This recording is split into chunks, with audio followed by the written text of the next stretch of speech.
মোৰ ছাত্ৰ ছাত্ৰীসকল মই প্ৰণীতা শৰ্মাই তোমালোকক মোৰ এই ক্লাছলৈ স্বাগতম জনাইছোঁ। মই ক্লাছ 10ৰ বিজ্ঞানখন পঢ়াই আছিলোঁ। বিজ্ঞানৰ 11 নম্বৰ যিটো চেপ্টাৰ আমাৰ চকু আৰু বায়ুবৰণীয়া পৃথিৱী, সেই চেপ্টাৰটো পঢ়াই আছিলোঁ। তাৰ মোৰ ইতিমধ্যে এটা ভিডিঅ' গৈছে, গতিকে সেই চেপ্টাৰটো মই আজি নেক্সট ভিডিঅ'টো দিবলৈ ওলাইছোঁ। আৰু ইতিমধ্যে মোৰ বায়'লজি, কেমেষ্ট্ৰি, ফিজিক্স এনেকৈ কেইবাটাও চেপ্টাৰেই গৈছে। গোটেই সেই ভিডিঅ'সমূহ তোমালোকে চাবলৈ হ'লে মোৰ চেনেলত যাবা, গৈ প্লে'লিষ্টত ক্লিক কৰি দিবা, তেতিয়া তোমালোকে ভিডিঅ'সমূহ একাধিক্ৰমে চাবলৈ সুবিধা পাবা। আৰু এটা কথা, তোমালোকে যদি বুজি পাইছা সেয়াও মোক জনাবা। আৰু যদি তোমালোকে কমেণ্ট কৰি জনাবলৈ অলপ অসুবিধা হয়, লাইক এটা দিলেও মই গম পাম যে মই বুজাওঁতে তোমালোকে বুজি পাইছা। আৰু যদি কিবা নাই বুজা, তেতিয়া সেইখিনিও তোমালোকে মোক কমেণ্ট কৰি জনাবা কোনখিনি নাই বুজা, তেতিয়া মই আকৌ সেইখিনি অকণমান বুজাই দিবলৈ যত্ন কৰিম। আৰু এটা কথা যে মোৰ এই কামটোৰ বিষয়ে মানে মই যিহেতুকে 9 আৰু 10ৰ বিজ্ঞানখন পঢ়াই আছোঁ, গতিকে 10ৰ তোমালোকৰ লগৰখিনি মোৰ এই কামটোৰ কথা, মোৰ এই যিটো কাম, সেই কামটোৰ বিষয়ে তোমালোকে শ্বেয়াৰ কৰিবা কথাটো। আৰু লগতে যদি 9ৰো ল'ৰা ছোৱালী চিনাকি আছে, সেই 9ৰ ল'ৰা ছোৱালীখিনিকো মোৰ এই কামৰ বিষয়ে অৱগত কৰিবা। এয়া হ'ল মোৰ তোমালোকৰ প্ৰতি এটা অনুৰোধ। গতিকে এতিয়া আহোঁ ক্লাছটোৰ মাজলৈ। ক্লাছটো বুলি কওঁতে আজি আমি পঢ়িম চকুৰ বিকাৰ। আমি চকু পঢ়িছিলোঁ, আমাৰ চকুৰ গঠনটো আমি পঢ়িছিলোঁ, চকুৰ উপযোজন ক্ষমতা পঢ়িছিলোঁ, পাৱাৰ অফ একমডেশ্যন পঢ়িছিলোঁ। তাৰপাছতে আমাক ভগৱানেনো কিয় দুটা চকু দিছে, এটা চকুনো কিয় দিয়া নাই, বা চিকাৰী জন্তুৰ লগত আমাৰ চকুৰ পাৰ্থক্য কি, এইখিনি মোৰ আগৰ ভিডিঅ'টোত হৈ গৈছে। গতিকে তোমালোকে সেইখিনি চাবা। আজি আমি পঢ়িম পেজ নাম্বাৰ 189, য'ত দিছে যে দৃষ্টিৰ বিকাৰ আৰু তাৰ প্ৰতিকাৰ, মানে এইখিনি আজি দৃষ্টিৰ বিকাৰ আৰু তাৰ প্ৰতিকাৰ পঢ়িম। 189 একেবাৰেই সহজ মানে। তাত এতিয়া দৃষ্টিৰ বিকাৰ বুলি কওঁতে আমাৰ প্ৰধানকৈ 3টা, মানে মায়'পিয়া, হাইপাৰমেট্ৰপিয়া আৰু প্ৰেছ বায়'পিয়া। গতিকে এই তিনিটাৰ প্ৰেছ বায়'পিয়াটো বাৰু মানে মায়'পিয়া যদি আমি ভালকৈ জানো, তেতিয়া হাইপাৰমেট্ৰপিয়া আমি মুখস্থ কৰিব নালাগে, বা একো বেলেগ নহয়। আৰু মায়'পিয়াৰ বিপৰীতটোৱে হৈছে হাইপাৰমেট্ৰপিয়া। আৰু মায়'পিয়া, হাইপাৰমেট্ৰপিয়া যদি তেনেধৰণৰ দুইটা দোষ আছে, তেতিয়াহ'লে সেয়া হ'ল প্ৰেছ বায়'পিয়া। মানে আমি প্ৰথম এতিয়া মায়'পিয়া পঢ়িম। মায়'পিয়া বুলি কওঁতে তাৰমানে যেতিয়া এজন ব্যক্তিয়ে ওচৰৰ বস্তু ভালকৈ দেখে কিন্তু দূৰৰ বস্তু ভালকৈ নেদেখে, সেয়া হ'ল মায়'পিয়া। আকৌ তেতিয়াহ'লে হাইপাৰমেট্ৰপিয়া কি? মায়'পিয়াৰ অসমীয়াটো কি দিছে? নিকট দৃষ্টিগ্ৰস্ততা। আৰু হাইপাৰমেট্ৰপিয়াৰ অসমীয়াটো কি দিছে? যে দূৰ দৃষ্টিগ্ৰস্ততা।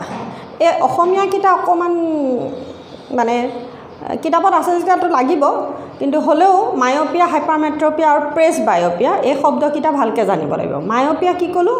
যে ওচৰৰ বস্তু যদি ভালকৈ দেখে কিন্তু দূৰৰ বস্তু যদি নেদেখে, সেয়া হ'ল মায়'পিয়া। তেতিয়াহ'লে হাইপাৰমেট্ৰপিয়া কি হ'ব? যে ওচৰৰ বস্তু নেদেখে, তাৰমানে দূৰৰ বস্তু দেখে, সেয়া হ'ল হাইপাৰমেট্ৰপিয়া। আৰু যিজন ব্যক্তিৰ ওচৰৰ বস্তুও ভালকৈ নেদেখে, দূৰৰ বস্তুও ভালকৈ নেদেখে, সেই দৃষ্টিবিকাৰটো হৈছে কি? প্ৰেছ বায়'পিয়া। আৰু সেইটো বয়স বাঢ়িলে হয়। যেতিয়া বয়স বাঢ়ি আহে তেতিয়া প্ৰেছ বায়'পিয়া হয়। গতিকে প্ৰথমতে আমি মায়'পিয়া পঢ়োঁ। মায়'পিয়া পঢ়িলে আমি হাইপাৰমেট্ৰপিয়া নপঢ়িলেও হয় আচলতে, তথাপি মই কোৱাটো বাৰুতো ক'ব লাগিব, যিহেতুকে মই তোমালোকক এইটো পঢ়াম বুলি আহিছোঁ, গতিকে এইটো পঢ়াব লাগিব। কিন্তু মায়'পিয়া যি ল'ৰা ছোৱালীয়ে ভালকৈ জানি ল'ব, বুজি ল'ব, সিহঁতি হাইপাৰমেট্ৰপিয়া পঢ়াৰ আচলতে প্ৰয়োজনেই নাই। গতিকে মায়'পিয়া কি ক'লোঁ? একদম চিধা কথা, ওচৰৰ বস্তু দেখে, দূৰৰ বস্তু নেদেখে। মুঠৰ ওপৰত দূৰৰ বস্তু নেদেখে। মায়'পিয়াত দূৰৰ বস্তু নেদেখে। হাইপাৰমেট্ৰপিয়াত কি হ'ব? ওচৰৰ বস্তু নেদেখে। কি দেখেতো বাদ দিয়া, কি নেদেখেটোৱে মনত ৰাখি থওঁ, তেতিয়াতো সিটো নেদেখা হ'বই। মায়'পিয়াত কি ক'লোঁ? দূৰৰ বস্তু নেদেখে। মায়'পিয়া মানে দূৰৰ বস্তু নেদেখে। কিন্তু হাইপাৰমেট্ৰপিয়াত কি? ওচৰৰ বস্তু নেদেখে। এই কথাটো মনত ৰাখা। গতিকে মায়'পিয়া দূৰৰ বস্তু নেদেখে। কিয় নেদেখে এতিয়া?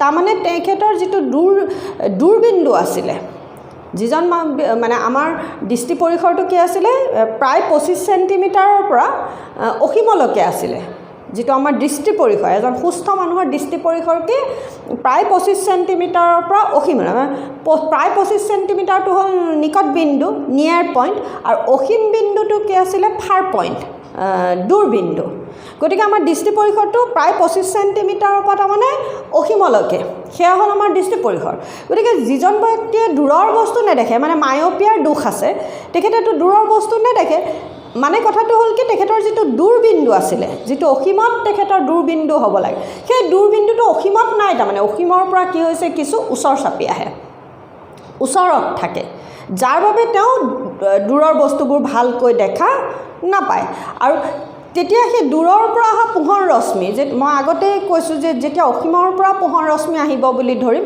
তেতিয়া সি সমান্তৰালকৈ আহিব গতিকে সেই অসীমৰ পৰা অহা পোহৰ ৰশ্মিখিনি যেতিয়া চকুত সোমোৱাৰ পিছত চকুৰ লেন্সখন হ'ল উত্তল লেন্স মানে অভিসাৰী লেন্স চকুত সোমোৱাৰ পিছত সেইখিনি অভিসাৰী হয় হোৱাৰ পিছত যেতিয়া কটাকটি কৰে ৰেটিনাত কটাকটি নকৰে কাৰণ ৰেটিনাত কটাকটি কৰিলেহে আমি এটা বস্তু দেখা পাওঁ ৰেটিনাত প্ৰতিবিম্ব গঠন হ'ব হট ওলোটা প্ৰতিবিম্ব সেই প্ৰতিবিম্ব কি হয় নেত্ৰস্নায়ুৱে নি মগজু পোৱাই মগজুৱে বিশ্লেষণ কৰে তাৰ পাছত আমি দেখা পাওঁ মানে এটা প্ৰতিবিম্ব আমাৰ মুখৰ আগত থকা এটা বস্তুৰ প্ৰতিবিম্ব গঠন হ'বলৈ হ'লে ৰেটিনাত গঠন হ'ব লাগিব কিন্তু যাৰ মায়োপিয়াৰ দোষ আছে তেখেতৰ অসীমৰ পৰা অহা পোহৰ ৰশ্মিখিনি তাৰমানে কি হয় চকুত সোমোৱাৰ পিছত অভিসাৰী হয় হৈ যিটো মানে অক্ষিগোলকৰ এই মাজ অংশতে কটাকটি কৰি দিয়ে মানে ৰেটিনাৰ সন্মুখত কটাকটি কৰি দিয়ে যিখিনি ভিট্ৰিয়াছ হিউমাৰ আছে সেইখিনিত কটাকটি কৰে যাৰ ফলত মানুহজনে দূৰৰ বস্তু দেখা নাপায় এই কথাটো কিয় হয় মানুহজনৰ যি মানুহৰ নিকট কি মায়োপিয়া আছে সেইটো কিয় হয় কাৰণটো হৈছে কি অক্ষিগোলকটো কিছু দীঘলীয়া হয় এনেইতো সাধাৰণতে শব্দটো ব্যৱহাৰ কৰিছিলোঁ মই যেতিয়া কিতাপত পঢ়িছিলোঁ তাত সাধাৰণতে আছে নাই মই ক'বলৈ যোৱা নাই কিন্তু জেনেৰেলি অক্ষিগোলকটো ঘূৰণীয়া হয় কি আছিলে 2.5 চেণ্টিমিটাৰ ব্যাসৰ হয় গতিকে সেই 2.5 চেণ্টিমিটাৰ ব্যাসৰ যেতিয়া হ'ব লাগে সেইটো নহয় তাৰমানে কেতিয়াবা কি হয় অক্ষিগোলক তেনেকুৱা ঘূৰণীয়া নহয় সাধাৰণতে ঘূৰণীয়া হয় বলটোৰ নিচিনাকৈ এনেকৈ সৰু বল এটাৰ নিচিনা ঘূৰণীয়া হ'ব লাগে যিটো মানে নৰ্মেল আইবলটো কিন্তু কেতিয়াবা মানুহজনৰ কি হয় জন্মগতভাৱে আইবলটো কিছু এনেকুৱা দীঘলীয়া হয় যাৰ ফলত লেন্সখনৰ বক্ৰতা বাঢ়ে মানে ফ'কাছ দৈৰ্ঘ্য কমে মানে যিবোৰ মানুহৰ অক্ষিগোলকটোত কিছু দীঘলীয়া হয় ফ'কাছ দৈৰ্ঘ্য কম হয় লেন্সখন থুপুকা হয় তেনে মানুহৰ কি হয় মায়োপিয়াৰ দোষ থাকে তেখেতসকলে কি হয় দূৰৰ বস্তুবোৰ ভালকৈ দেখা নাপায় মই কি ক'লোঁ যে মায়োপিয়া হ'ল কি ওচৰৰ বস্তু ভালকৈ দেখে কিন্তু দূৰৰ বস্তু ভালকৈ নেদেখে কাৰণ কি কাৰণ দূৰবিন্দুটো যিটো ফাৰ পইণ্ট আছিলে সেই ফাৰ পইণ্টটো কি হয় কিছু মানুহজনৰ ওচৰ চাপি আহে মানে কিছু ওচৰলৈ গুচি আহে যাৰ বাবে অসীমৰ পৰা অহা পোহৰ ৰশ্মি চকুত সোমোৱাৰ পিছত সেইখিনি ক'ত কটাকটি কৰে ৰেটিনাৰ সন্মুখত কটাকটি কৰে যাৰ বাবে মানুহজনে দূৰৰ বস্তু ভালকৈ দেখা নাপায় ইয়াৰ কাৰণটো হৈছে কি ইয়াৰ কাৰণ দুটা এটা হৈছে অক্ষিগোলকটো দীঘলীয়া হোৱাৰ বাবে সেইটো হয় আৰু অক্ষিগোলকটো 2 নম্বৰ কাৰণটো কি অক্ষিগোলকটো দীঘলীয়া হোৱাৰ কাৰণে লেন্সখন শকত হয় থুপুকা হয় যাৰ বাবে ফ'কাছ দৈৰ্ঘ্য কি হয় কম হয় মানে ফ'কাছ দৈৰ্ঘ্য কম আৰু অক্ষিগোলক দীঘলীয়া হোৱাৰ বাবে কি হয় দূৰবিন্দুটো কিছু ওচৰ চাপি আহে যাৰ বাবে দূৰৰ বস্তুবোৰ ভালকৈ দেখা নাপায় একদমেই সহজ একেবাৰে সহজ আৰু ইয়াৰ প্ৰতিকাৰ হিচাপে কি ব্যৱহাৰ কৰা হয় অৱতল লেন্স ব্যৱহাৰ কৰা হয় মানে অপসাৰী লেন্স ব্যৱহাৰ কৰা হয় যিখন ঋণাত্মক লেন্স আমি পজিটিভ লেন্স উত্তল লেন্সখন আছিলে পজিটিভ লেন্স ধনাত্মক লেন্স আৰু অৱতল লেন্সখন কি আছিলে ঋণাত্মক লেন্স গতিকে মায়োপিয়া থকা মানুহৰ কাৰণে কি ব্যৱহাৰ কৰা হয় অৱতল লেন্স ব্যৱহাৰ কৰা হয় কিন্তু তেনেকৈ অকল কৈ দিলে নহ'ব তাৰমানে প্ৰশ্নটোতো আহিব যে মায়োপিয়াৰ দৃষ্টিদোষ আঁতৰাবৰ বাবে কি ব্যৱস্থা লোৱা হয় যে অৱতল লেন্স ব্যৱহাৰ কৰা হয় এনেকৈ লিখিলে নহ'ব মানে উপযুক্ত ক্ষমতাটো ঠিক হৈ থাকিব লাগিব উপযুক্ত ক্ষমতাৰ অৱতল লেন্স ব্যৱহাৰ কৰিব লাগিব গতিকে সেই উপযুক্ত ক্ষমতাৰ সেই শব্দ দুটা এৰি দিলে নহ'ব তাৰমানে অকল অৱতল লেন্স লিখি আহিলে নহ'ব উপযুক্ত ক্ষমতাৰ অৱতল লেন্স ব্যৱহাৰ কৰা হয় গতিকে বুজি পাইছা বুলি ভাবিছোঁ তেতিয়াহ'লে হাইপাৰমেট্ৰপিয়াত কি হ'ব ওচৰৰ বস্তু তেওঁ কি হ'ব নেদেখে দূৰৰ বস্তু তাৰমানে দেখে তাৰমানে ওচৰৰ বস্তু কিয় নেদেখে কাৰণ তেখেতৰ কি হৈছে যিটো 25 চেণ্টিমিটাৰ দূৰত্বত থাকিব লাগে যিটো নিকট বিন্দু সেই নিকট বিন্দুটো কি হয় কিছু মানুহজনৰ পৰা আঁতৰি যায় এয়া 25 চেণ্টিমিটাৰ যেনিবা 25 চেণ্টিমিটাৰৰ পৰা কি হয় কিছু আঁতৰি যায় যাৰ বাবে ওচৰৰ পৰা অহা পোহৰ ৰশ্মি চকুত যেতিয়া চকুৰ লেন্সত যেতিয়া প্ৰতিসৰণ হয় তেতিয়া কি হয় কটাকটিটো ৰেটিনাৰ পিছফালে কৰে মানে আইবলটোৰো পিছফালে হয়গে যাৰ বাবে মানুহজনে ওচৰৰ বস্তু ভালকৈ দেখা নাপায় আৰু এইটো কাৰণটো কি এতিয়া কিয়নো নিকট বিন্দুটো কিছু আঁতৰি যায় কাৰণটো হৈছে কি অক্ষিগোলকটো থুপুকা হয় সৰু হয় ইয়াৰ আগৰটো কি আছিলে অক্ষিগোলক দীঘলীয়া আছিলে এবাৰ কি হয় অক্ষিগোলকটো সৰু হয় আৰু ফোকাছ দৈৰ্ঘ্য কিন্তু কি হয় বেছি হয় ফোকাছ দৈৰ্ঘ্য বেছি হয় লেন্সখনৰ ফোকাছ দৈৰ্ঘ্য বেছি হয় যাৰ বাবে তাৰমানে কি হয় মানুহজনৰ যিটো নিকট বিন্দু থাকে সেইটো কি হয় মানুহজনৰ পৰা কিছু মানে 25 চেণ্টিমিটাৰৰ পৰা কিছু কি হৈ যায়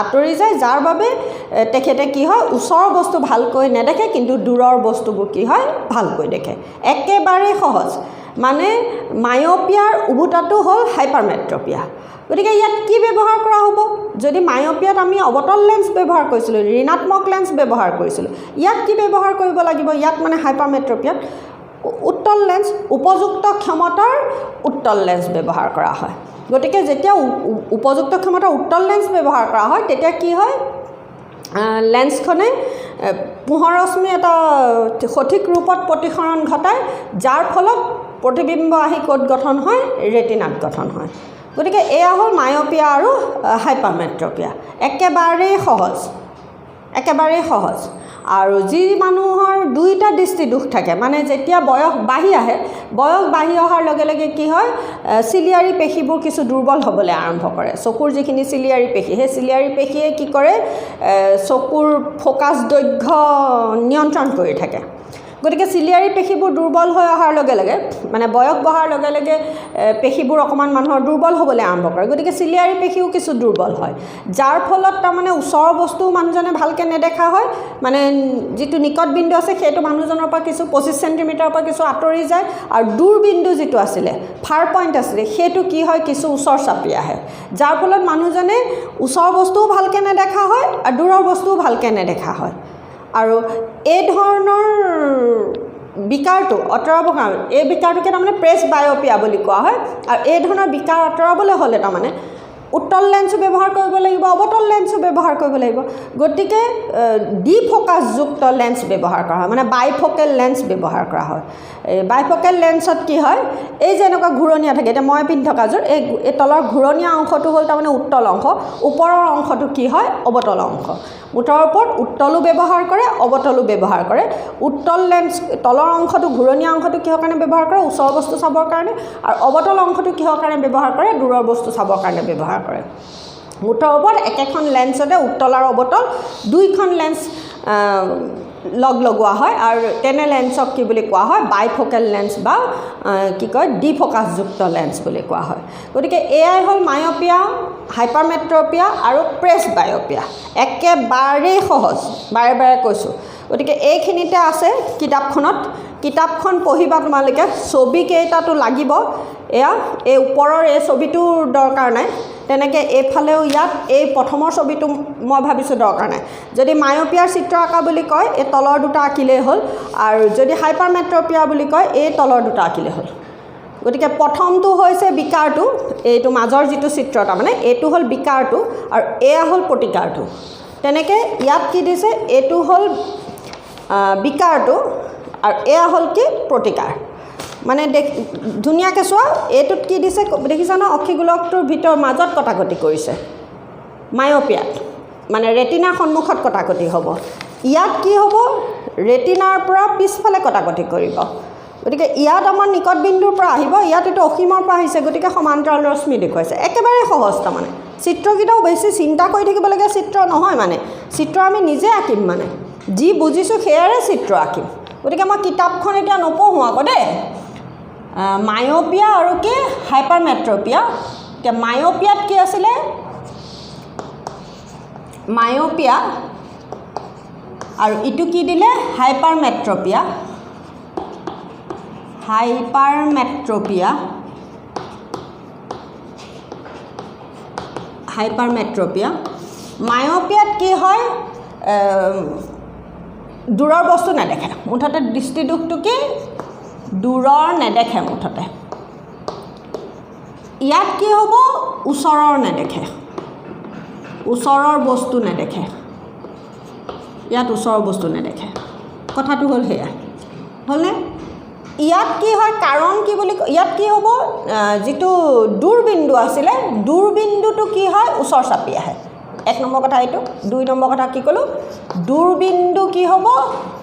ওচৰ চাপি আহে, ওচৰ চাপি আহে।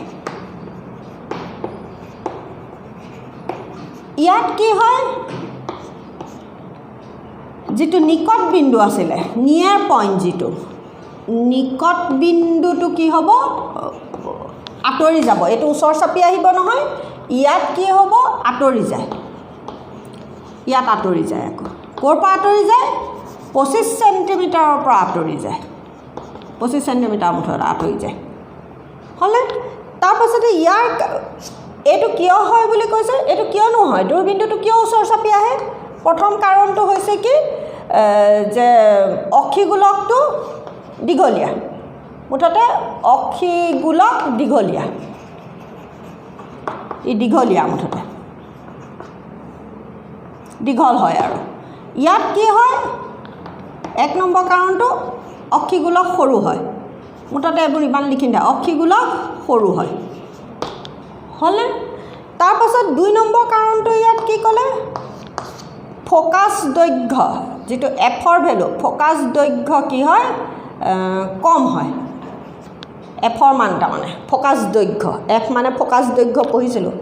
ইয়াত কি হ'ব? এফৰ মান কি হয়? বেছি হয়, বেছি হয়। মানে ইয়াৰ উভতাটো সেইটো আৰু। তাৰপাছত ইয়াত প্ৰতিকাৰ হিচাপে কি ব্যৱহাৰ কৰিবা? উপযুক্ত ক্ষমতাৰ, এইটো এৰি দিলে নহ'ব। উপযুক্ত ক্ষমতাৰ কি ব্যৱহাৰ কৰা হয়? অৱতল লেন্স। ইয়াত কি ব্যৱহাৰ কৰা হয়? অৱতল লেন্স ব্যৱহাৰ কৰা হয়। আৰু ইয়াত কি ব্যৱহাৰ কৰিব তেতিয়াহ'লে? উপযুক্ত ক্ষমতাৰ উত্তল লেন্স, উত্তল লেন্স ব্যৱহাৰ কৰা হয়। গতিকে এয়াই তাৰমানে মায়'পিয়া এয়া, হাইপাৰমেট্ৰপিয়া এয়া। তাৰপাছত 3 নম্বৰটো কি আহিলে? প্ৰেছবায়'পিয়া। প্ৰেছবায়'পিয়া, প্ৰেছবায়'পিয়াত কি হয়? ওচৰৰো নেদেখে, ওচৰৰ দূৰৰ দুইটা নেদেখে মুঠতে। কাৰণটো কি বুলি ক'লে? চিলিয়াৰী পেশী দুৰ্বল হৈ যায়, চিলিয়াৰী পেশী দুৰ্বল হৈ যায়। চিলিয়াৰী পেশী দুৰ্বল হোৱাৰ বাবে এইটো হয়। তেতিয়া কি হয়? নিকট বিন্দু আঁতৰি যায়, নিকট বিন্দু কি হ'ব? আঁতৰলৈ যাব, আঁতৰিব, আঁতৰ হ'ব। আৰু দূৰবিন্দু কি হ'ব? ওচৰ চাপিব। দূৰবিন্দু ওচৰ চাপে, ওচৰ চাপে। এয়াই আৰু একদম সাৰাংশ লিখি দিলোঁ। আৰু ইয়াত কি ব্যৱহাৰ কৰা হয়? ডিফ'কাছযুক্ত লেন্স ব্যৱহাৰ কৰা হয়। উত্তল লেন্স অংশটো তলত চশমাযোৰৰ তলত ব্যৱহাৰ কৰে, অৱতল লেন্স অংশটো চশমাযোৰৰ ওপৰত ব্যৱহাৰ কৰে। আৰু এনে লেন্সক কি বুলি কোৱা হয়? ডিফ'কাছযুক্ত লেন্স বা বাইফকেল লেন্স বুলি কোৱা হয়। গতিকে প্ৰতিকাৰ কি? ডিফ'কাছযুক্ত লেন্স ব্যৱহাৰ কৰা হয়, ডিফ'কাছযুক্ত লেন্স ব্যৱহাৰ কৰা হয়। গতিকে তাৰ উত্তল অংশ তলত থাকিব আৰু অৱতল অংশ ক'ত থাকিব? ওপৰত থাকিব। এয়াই হ'ল মায়'পিয়া, হাইপাৰমেট্ৰপিয়া, প্ৰেছবায়'পিয়াৰ সাৰাংশ। সাৰাংশ মানে মনত ৰাখিবলৈ আৰু একেবাৰে সহজ।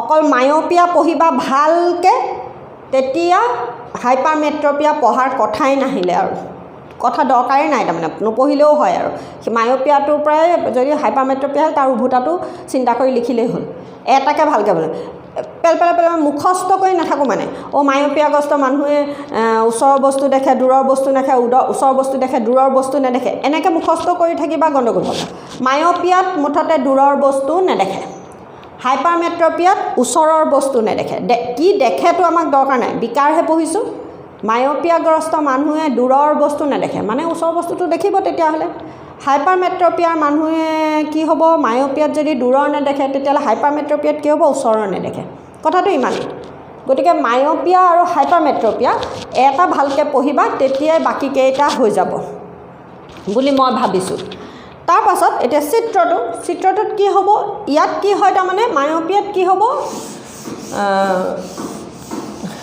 যিহেতুকে ই দূৰৰ বস্তু নেদেখে মানে এনেকুৱা অক্ষিগোলকটো আঁকোতে আমি ঘূৰণীয়া আঁকিবা আৰু দেই দুটা ছবিহে আঁকিব লাগে এয়া যেনিবা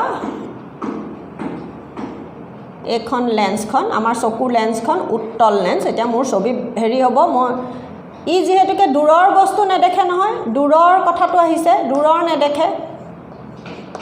নেদেখে গতিকে কি হ'ব ই দূৰৰ পৰা যেতিয়া ৰশ্মি আহিব দূৰৰ পৰা এনেকুৱা সমান্তৰাল ৰশ্মি আহিলে আহি সি লেন্সখনত পৰাৰ পিছত সি কি হয় ইয়াতে কটাকটি কৰি দিয়ে ৰেটিনাৰ সন্মুখত কটাকটি কৰে ইয়াত কিন্তু কি হ'ব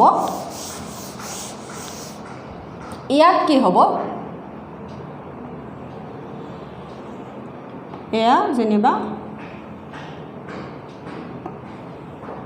এখন লেন্সখন নহয় ফ'কাছ দৈৰ্ঘ্য বেছি ইয়াৰ আকৌ দেই ইয়াৰ ফ'কাছ দৈৰ্ঘ্য বেছি ইয়াত ফ'কাছ দৈৰ্ঘ্য কম গতিকে ইয়াৰ কি হ'ব ইয়াৰ নিকট বিন্দুৰ কথাহে গতিকে এটা পইণ্টৰ পৰা মই ল'লোঁ এই ধৰণে এয়া পোহৰ ৰশ্মি ইয়াত মই সমান্তৰালকৈ কাৰণ দূৰবিন্দুৰ কথা আহিছে ন দূৰৰ পৰা আহিছে ইয়াত নিকট বিন্দু গতিকে এয়া হৈ যোৱাৰ পিছত সি কি হয় এই ধৰণে চকুৰ পিছফালে মানে ৰেটিনাৰ পিছফালে কটাকটি কৰে একেবাৰে সহজ কথাটো তাৰ পাছত ইয়াত প্ৰতিকাৰ কি হ'ল প্ৰতিকাৰটো যেতিয়া আমি আঁকিম এয়া ইয়াৰ আগত কি লগাই ল'ম অৱতল লেন্স আহিব অসীমৰ পৰা যেতিয়া পোহৰ আহিব অসীমৰ পৰা পোহৰ অহাৰ লগে লগে ই কি হ'ব কিছু অপসাৰী কৰি দিব লেন্সখনৰ পোহৰ ৰশ্মিক কি কৰি দিব এই লেন্সখনে কিছু পোহৰ ৰশ্মিক অপসাৰিত কৰি দিব মানে এই অৱতল লেন্সখনে এয়া সি কি কৰি দিব কিছু অপসাৰী কৰি দিলে দেখিলা নহয় অকণমান বহলাই দিব যাৰ ফলত এই কটাকটিটো গৈ পেলাই ক'ত কৰিবগৈ ইয়াত কৰিবগৈ এয়া কটাকটি কৰিলে গতিকে এয়া হ'ল প্ৰতিকাৰ তাৰমানে এইটো হ'ল দৃষ্টি দোষটো এইটো কি হ'ল যিটো আমাৰ দৃষ্টি দোষ আছিলে সেই দোষটোৰ ছবি আৰু এয়া হ'ল কি তাৰমানে এ হ'ল দৃষ্টি দোষটোৰ ছবি বিটো কি আঁকিছোঁ মই প্ৰতিকাৰৰ ছবি আঁকিছোঁ তেনেকৈ এইটো হ'ল দৃষ্টি দোষটোৰ ছবি আৰু এইবাৰ মই প্ৰতিকাৰ যেতিয়া আঁকিম একেবাৰে সহজ কৈছোঁ নহয় একেবাৰে সহজ আৰু এয়া এইবাৰ কি হ'ব লাগে ইয়াত উত্তল লেন্সে ব্যৱহাৰ হ'ব উত্তল লেন্স ব্যৱহাৰ হোৱাৰ লগে লগে এই নিকট বিন্দুটোৰ পৰা যেতিয়া পোহৰ আহিব এয়া সি কি কৰিব কিছু এই ধৰণে অভিসাৰী কৰি দিব নহয় অভিসাৰী কৰি দিয়াৰ লগে লগে ই আৰু অভিসাৰী কৰি দিব নহয় ইয়াত সোমোৱালে এয়া এইখিনি পোহৰ ৰশ্মি ইয়াত সোমাই এই লেন্সখনে আৰু অভিসাৰী কৰি দিব ই কি কৰি দিব আৰু অভিসাৰী কৰি দিব মোৰ অকাইতে অকণমান হেৰি হৈছে ফলত সি কি হ'ব ৰেটিনাত কটাকটি কৰি দিব মুঠৰ ওপৰত এই কথাকেইটা এয়া ধৰণৰ তাৰমানে একেবাৰেই সহজ কথাটো ভালকৈ বুজি ছবিটো নিজাকৈ কিতাপৰ পৰা মুখস্থ কৰি নাথাকোঁ মানে দূৰবিন্দুটো ওচৰ চাপি আহিব মুঠতে দূৰবিন্দুৰ পৰা পোহৰ যেতিয়া সমান্তৰাল ৰশ্মি আহি চকুত সোমাব চকুৰ লেন্সখন হ'ল আমাৰ অভিসাৰী লেন্স উত্তল লেন্স সেই তাত সোমোৱাৰ লগে লগে পোহৰ ৰশ্মি চকুৰ ভিতৰলৈ সোমাওঁতে অক্ষিগোলকটোলৈ যেতিয়া সোমাব সি অভিসাৰী হৈ যাব হৈ সি কি হ'ব ৰেটিনা সন্মুখত কটাকটি কৰিব ইয়াত কিন্তু নিয়াৰ বিন্দুটোৰ পৰা মানে নিকট বিন্দুটোৰ পৰা যেতিয়া পোহৰ যাব সি গৈ পেলাই যেতিয়া কটাকটি কৰিব ৰেটিনাৰ পিছফালে কটাকটি কৰি দিব যেতিয়া ইয়াত উত্তল লেন্স ব্যৱহাৰ কৰি দিলোঁ পোহৰ ৰশ্মিক কিছু পৰিমাণে অভিসাৰী কৰিলে আকৌ যেতিয়া চকু লেন্সখনত সোমালে আৰু অলপ অভিসাৰী হৈ পেলাই সি ক'ত কটাকটি কৰি দিব ৰেটিনাত কটাকটি তেনেকৈ ইয়াত কি হ'ল যিহেতুকে অৱতল লেন্স ব্যৱহাৰ কৰিলোঁ গতিকে পোহৰ ৰশ্মিখিনি কিছু পৰিমাণে বহলাই দিব মানে অপসাৰী কৰি দিব ডাইভাৰ্ট কৰি দিব ডাইভাৰ্জেণ্ট ৰে প্ৰডিউচ কৰিব আৰু সেই ৰেখিনি গৈ যেতিয়া লেন্সখনত সোমাব আমাৰ চকুৰ লেন্সত তেতিয়া সি কি হ'ব আকৌ গৈ পেলাই অভিসাৰী হৈ পেলাই কনভাৰ্জেণ্ট ৰে প্ৰডিউচ কৰিব কৰি সি কি হ'ব ৰেটিনাত কটাকটি কৰি দিব একেবাৰে সহজ আৰু এই দুইটা যদি দৃষ্টিদোষ থাকে তেতিয়াহ'লে কি বুলি কোৱা হয় কৈছোঁ প্ৰেছবায়পিয়া গতিকে এইখিনি মই বুজি পাইছা বুলি ভাবিছোঁ 189 আৰু এইফালে ক'ত আছে এয়া তাৰমানে 190লৈকে আজি মোৰ পঢ়া হৈ গ'ল ছবিয়ে তবিয়ে আঁকি দেখুৱালোঁ পঢ়িবা যদি কিবা নুবুজা তেতিয়া মোক ক'বা আহিব অকল মায়পিয়া বুলিলে কি বুজা মায়পিয়াৰ কাৰণ কি প্ৰতিকাৰ কি একদম অহা এটা প্ৰশ্ন তেনেকৈ তাৰ বিপৰীতে হাইপাৰমেট্ৰপিয়াৰ কথা আহিছে কাৰণ কি বুলি কওঁতে দুটা ফ'কাছ দৈৰ্ঘ্য বেছি আৰু অক্ষিগোলকটো সৰু থুপুকা তেনেকৈ মায়পিয়াত কাৰণ হৈছে ফ'কাছ দৈৰ্ঘ্য কম কিন্তু অক্ষিগোলক দীঘলীয়া সেয়া হ'ল কাৰণ প্ৰতিকাৰ হিচাপে উপযুক্ত ক্ষমতাৰ অৱতল লেন্স মায়পিয়াত হাইপাৰমেট্ৰপিয়াত কি উপযুক্ত ক্ষমতাৰ উত্তল লেন্স মই বাৰে বাৰে কৈছোঁ উপযুক্ত ক্ষমতাৰ শব্দটো এৰিলে নহ'ব প্ৰেছবায়পিয়া কেতিয়া হয় যেতিয়া মানুহৰ বয়স বাঢ়ি আহে বয়স বাঢ়ি অহাৰ লগে লগে চিলিয়াৰী পেশী দুৰ্বল হয় যাৰ বাবে নিকট বিন্দু আঁতৰি যায় দূৰ বিন্দু ওচৰ চাপি আহে আৰু তেতিয়া তেনে দৃষ্টিদোষক কি বুলি কোৱা হয় মায়পিয়া বুলি কি প্ৰেছবায়পিয়া বুলি কোৱা হয় গতিকে এইখিনিকে ইয়াত আছে অকণমান নিজে কিতাপখন পঢ়িবা তাৰ পাছত এইখিনিতে ব্ৰেইলি পথাৰ কথা আছে অকণমান ভাবি চোৱা এইখিনি পঢ়িবা নিজে কিতাপখন অকণমান এই বাকচটোত বুজি পাবা বুলি ভাবিছোঁ আৰু তাৰপাছত আমি আচলতে পঢ়িব লাগে প্ৰিজমৰ মাজেৰে পোহৰৰ প্ৰতিসৰণ মই কিন্তু প্ৰিজমৰ মাজেৰে পোহৰৰ প্ৰতিসৰণ আগৰ যিটো চেপ্টাৰ আছিলে মানে এই সমান্তৰাল এখন যে হেৰিৰ মাজেদি কাছৰ মাজেদি পোহৰৰ প্ৰতিসৰণ যেতিয়া পঢ়িছিলোঁ তেতিয়াই কিন্তু পঢ়াই আহিছোঁ গতিকে প্ৰিজমৰ মাজেৰে পোহৰৰ প্ৰতিসৰণ মই বৰকৈ এতিয়া পঢ়ি নাথাকোঁ আকৌ দেই মই চিধা যাম ইয়াৰ নেক্সট ভিডিঅ'ত হেৰিত এইটো কি বুলি কয় এয়া পঢ়াওঁতে প্ৰিজম পঢ়িছিলোঁ মানে আগৰ ভিডিঅ'টোত আছে এয়া যে আয়তাকাৰ কাছৰ টুকুৰাৰ মাজেৰে পোহৰৰ প্ৰতিসৰণ যেতিয়া পঢ়িছিলোঁ পেজ নম্বৰ 173 তেতিয়াই মই প্ৰিজমৰ মাজে পোহৰৰ প্ৰতিসৰণ পঢ়াই থৈছিলোঁ গতিকে সেইখিনিলৈ মই নাযাওঁ মই চিধা বিচ্ছুৰণ ৰামধেনুৰ গঠন এইবিলাক পঢ়াবলৈ যাম গতিকে আজিলৈ এই ভিডিঅ'টো মই এইখিনিতে সামৰিছোঁ